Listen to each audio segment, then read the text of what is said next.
Les gars, ce soir, il va y avoir un match déterminant pour le Barça face au Rayo, car oui, si le Barça l'emporte ce soir, le Barça repassera leader de cette Liga et pourra prendre l'autoroute vers le titre. Salut à tous les gars, c'est Aziel. Aujourd'hui, on se retrouve pour une nouvelle vidéo. On va parler de l'actualité du Barça. On va faire entre guillemets une petite preview, même si bon, ça n'est pas vraiment une, c'est juste on va parler vite fait de ce que pourrait faire le Barça ce soir. Et il va pas falloir choke. Les Barcelonais, il va pas falloir choke ce soir parce que ce week-end en Liga, on a eu le Real, on a eu l'Atlético qui ont tous les deux fait match nul. L'autoroute est ouverte pour le Barça et bon, je vais me relancer dans un prono, je vais encore me faire attraper par, par les supporters du Real. Je vais me relancer dans un prono, mais pour moi, je suis désolé de dire ça parce qu'en plus, la dernière fois que j'ai dit ça, le Barça s'est fait rattraper après. Mais pour moi, s'il y a victoire ce soir du Barça et du coup tu reprends cette place de leader, tu auras un point d'avance si je me trompe pas du coup sur le Real ce soir en cas de victoire et 2 points sur l'Atlético. Pour moi, t'auras quand même fait un grand pas vers la Liga. Je vais plus m'avancer comme je l'ai fait en début de saison et dire que le Barça sera champion.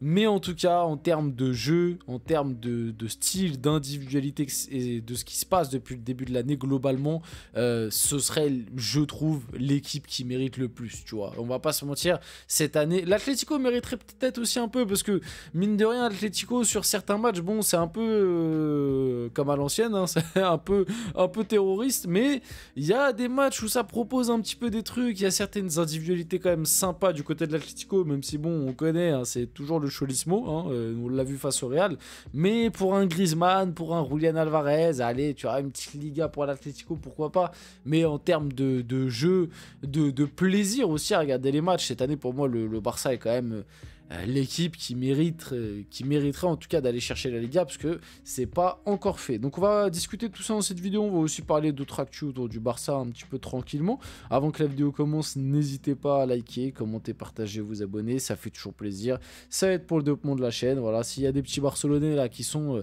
sur cette vidéo, des petits supporters du Barça, n'hésitez pas à dire vos pronos dans les commentaires pour ce soir. Et si jamais vous voyez cette vidéo et que le match est déjà passé, vous pouvez quand même la regarder, puisqu'on va pas parler que de ça, on va parler un petit peu d'autres trucs, de ce que je vois pour le reste de la saison, d'autres actus du Barça. Bref, vous avez capté. On va y aller dès maintenant. Et du coup, le FC Barcelone sera le nouveau leader de la Liga en cas de victoire ce lundi contre le Rayo. Alors attention, parce que le Rayo, ça va pas être si simple que ça, parce qu'à chaque fois, le Rayo, si je me trompe pas, c'est des matchs toujours bourbiers. Mais c'est à domicile pour le Barça, j'allais dire c'est au Camp Nou, mais non, toujours pas. Le Camp Nou, on attend. C'est comment là, les nouvelles du Camp Nou? Parce qu'à chaque fois, je vois des images de travaux, mais normalement, le Camp Nou, le Barça devait pas le récupérer début 2025 de base. Il y a eu des retards dans la construction. Mais ouais, le Rayo, c'est toujours une équipe un peu bourbier. Il y a 2-3 petits joueurs sympas. Même si le Rayo, je vais aller vérifier vite fait. Ils sont combien en Liga cette année? Classement en termes de ils sont 6e, hein. Attention, ça va être compliqué pour le Rayo, pour le Barça pardon, face au Rayo. En termes de compo probable côté Barça, on aurait normalement Szczęsny. Alors moi Szczęsny, les gars, je vous le dis, ce gars, moi je pourrais jamais être serein de ce gardien. Je sais pas comment vous faites les Barcelonais et je sais pas comment ça se fait. Franchement, le cas Peña, je trouve que... Enfin après, peut-être que je suis pas assez, que ça fait débat dans la commune du Barça, mais moi je trouve qu'on n'en parle pas assez. Peña, le pauvre, il s'est fait mettre sur le banc. Alors, il était pas parfait, il avait des défauts, mais moi... Je suis désolé, hein, et je le trouvais plus serein et plus sûr que Szczęsny sur la plupart des matchs cette saison. Ce Szczęsny, il fait quand même pas mal de dingueries. Alors oui, le dernier match, ça a été un peu mieux, mais un match un peu mieux pour plein de matchs où il te fait flipper à chaque fois que... Enfin voilà, faut pas oublier que si Szczęsny prend pas rouge face au Real, ça se trouve le Barça met une correction historique où ça peut se finir en 8-9-2. Bon, j'abuse peut-être un peu, mais au moins 6-7 quoi. Donc bref, moi je suis pas rassuré. Ouais, le cas Peña, il a été foutu sur le banc parce qu'il arrive en retard une fois. C'est fini, on l'a plus revu. Le mec, on l'a plus... Il arrive en retard une fois à une causerie, Hansi Flick il a fait aller. Mais bref. Donc on aurait Koundé, Koubarsi, Inigo Martinez, Baldé, De Jong, Pedri, Gavi, Lamine Yamal, Rafinha, Lewandowski, globalement l'équipe type. Alors c'est la compo probable, hein, c'est pas les compos officiels, je sais pas qui y aura exactement. Mais pareil, le cas Dani Olmo, il a été un peu blessé. On en a fait tout un pataquès au mois de janvier pour l'inscrire. Au final, le poteau, il joue quasiment jamais. Mais bref. Donc ouais, victoire impérative Victoire impérative ce soir face au Rayo. On va bien évidemment débriefer le match sur la chaîne, comme d'habitude. Ça va être un match en plus hyper intéressant à suivre. Mais le Barça a pas intérêt à se louper. Et du coup, comme je l'ai dit un petit peu en intro, moi je me relance dans mon prono. Pour moi, et comme je l'ai dit, par rapport à tout ce qu'ils ont montré cette saison, ils mériteraient d'aller chercher cette Liga pour le style de jeu, la patte Hansi Flick, les individualités, Rafinha qui est dans une saison exceptionnelle, Lewandowski, Lamine Yamal, bref, pour tout ça, pour moi le Barça est l'équipe qui mérite le plus cette Liga. Et je pense, même s'il va encore rester un classico, et le classico du coup il va être très très intéressant à suivre. Même si dans tous les cas il aurait été intéressant, parce que même si le Real avait fait un sans faute et le Barça avait fait un sans faute, il y avait 2 points d'écart entre les deux. Donc dans tous les cas, ce classico va être intéressant, à part si le Real ou le Barça repère des points d'ici là.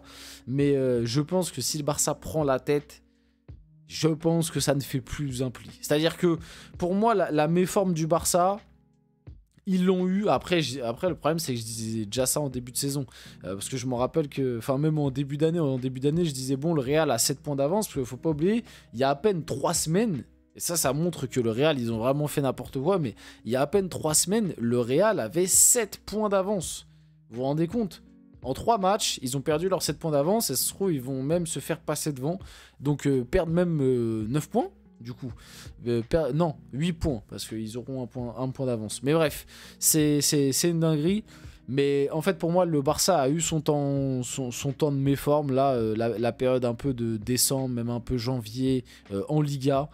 Je pense que là, s'il repasse premier, ça va relancer une dynamique en Liga qui fait que jusqu'à la fin, ça va pas plier. Et comme j'ai dit, en plus, il reste un Classico. Donc, ils ont cette option-là. En plus, le Classico va être à Montjuïc. Donc, enfin, ou au Camp Nou, si d'ici là, il est de retour, mais je pense pas.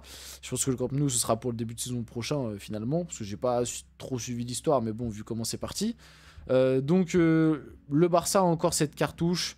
Donc, pour tous ces aspects-là, je pense que s'il y a victoire ce soir... Par contre, s'il y a défaite ce soir, ou match nul, qui fait que le Barça reprendra pas la tête, attention, parce que là ça ferait plusieurs signes qui montrent que le Barça, à chaque fois qu'ils ont l'occasion de crever le championnat, ils n'arrivent pas à le faire. Donc on va suivre ça de près. On va voir un petit peu d'autres actus, on va pas parler que de ce match. Actu par rapport à Cubarsí, il a prolongé, bon je pense que vous l'avez vu, parce qu'en vrai c'était il y a un petit moment, c'était il y a quelques jours. Il a prolongé jusqu'en 2029, c'est une très bonne nouvelle. Et d'ailleurs côté Barça, il y a plein de prolongations et c'est très bien pour le futur du club et le projet. Il y a eu la prolongation de Cubarsí, il y a eu la prolongation de Pedri, de Gavi, on en a parlé en vidéo. Il y a eu la prolongation de Fermin un petit peu plus tôt dans la saison, la prolongation de Bernal, qui le pauvre s'est fait les croisés. Et je crois j'en oublie même d'autres, de Araujo du coup. Globalement c'est bien. Et puis il y a celle de Lamine Yamal qu'on attend, qui normalement est bouclée, où il reste quelques détails normalement, et elle devrait être signée, si j'ai bien compris, le jour de ses 18 ans, donc à la fin de la saison. Parce que si je ne me trompe pas, Lamine Yamal, il est du début juillet, parce que c'était pendant l'Euro qu'il a fêté ses 17 ans. Donc, bref, le Barça attend ses 18 ans pour lui faire signer son contrat, mais normalement, tout est bouclé. D'ailleurs, par rapport à la prolongation de Cubarsí, il y a eu cette petite déclat d'Hansi Flick. Donc Hansi Flick sur Yamal, Bernal et Cubarsí. Hier, j'ai regardé une vidéo d'eux en train de jouer à 11 ans ensemble. C'est incroyable, c'est génial de les voir. C'est vrai que ce genre d'histoire, c'est beau, et le Barça est coutumier du fait. Franchement, on peut reprocher plein de trucs au Barça, mais alors la formation de jeunes très très solides, ça c'est vraiment un truc qu'on on peut rien dire. Voilà, faut juste s'incliner et dire ils sont trop forts. C'est quand même dingue de se dire que sur les 20 dernières années, le Barça a sorti Lionel Messi, même si bon, il vient d'Argentine de base, mais il a été formé au Barça, il est arrivé à 11 ans, donc moi j'appelle ça formé. Pas comme au Real Madrid où les mecs ils arrivent à 18 ans et puis t'as Florentino Pérez qui dit ah bah non, c'est nous on les a formés. Bon, 18 ans c'est différent. Pour moi à 18 ans t'es plus formé, hein. Même si t'es considéré formé au club par rapport à l'UEFA, à cette condition là les gars, Mbappé il est formé au PSG, il est arrivé à 18 ans, tu vois. Donc bon, bref, c'est un autre débat, pas un petit pic envoyé à Florentino Pérez. Mais ouais, 11 ans, donc Messi, Et 20 ans après, tu sors Lamine Yamal, c'est pas mal. En 20 ans, c'est quand même pas mal de sortir Messi et Lamine Yamal. Sans compter les Xavi, Iniesta, Busquets, là tu sors Gavi, enfin Pedri, non. Tu vois, par exemple, Pedri, il est pas formé à la Masia. Pedri, il est arrivé à 17-18 ans. Pour moi, c'est pas formé.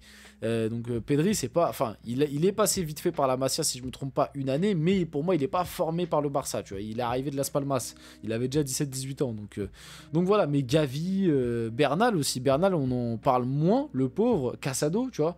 Bernal, on en parle moins, le pauvre, parce que malheureusement, il s'est fait les croiser, mais c'est vrai que son début de saison était très très solide. Et Hansi Flick comptait sur lui et il montrait des choses intéressantes. Donc on espère un retour sympa pour lui qui revienne à son meilleur niveau. On va finir la vidéo là-dessus. J'espère que cette vidéo vous a plu. Si c'est le cas, n'hésitez pas à liker, commenter, partager et vous abonner les gars. C'était Azial. On se retrouve très rapidement pour une prochaine vidéo.